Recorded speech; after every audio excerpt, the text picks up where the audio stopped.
This screencast will show you how to register for the virtual titration lab and obtain your user number, which you'll need to get back in if you stop work halfway through.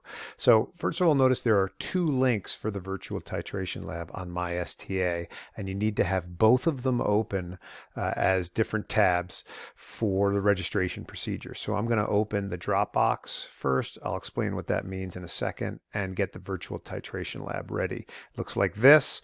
What you're going to need to do is register. So you hit titration, click register, and then register again. And then I would like you to put in your whole name. Please don't put in Mike Tyson, but we'll use his name, and hit register.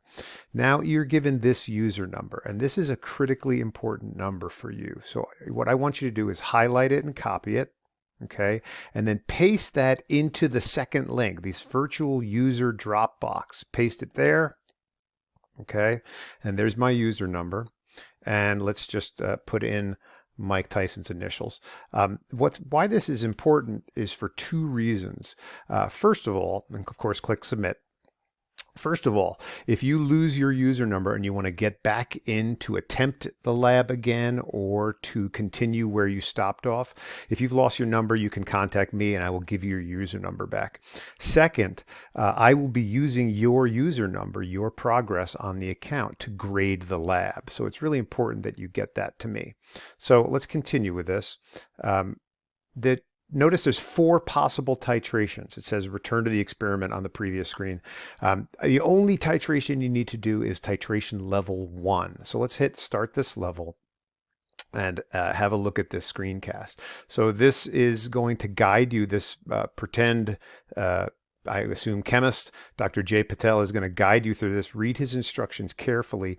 And I want you to notice what just occurred. You had 2 different counters show up. One on the left, this is points available for this first section. There are 10 sections on this lab at 100 points each.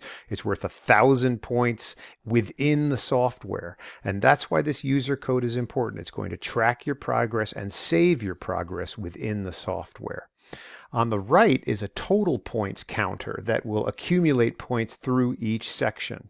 And let me just show you as an example, the next section, the first section rather, is just to watch a video and then answer some short quizzing questions. This is important to note. On your counter down here, you lose points for any failed attempts. So you lose 10 points for every repeated attempt on a question.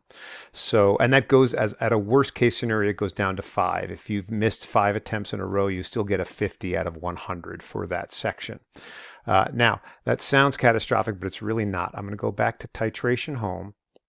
And I want you to note that there's a couple things. First of all, continue level. If you stop again halfway through, the software is going to save your progress and you can pick up using this and your user number. That's why it's important to write it down.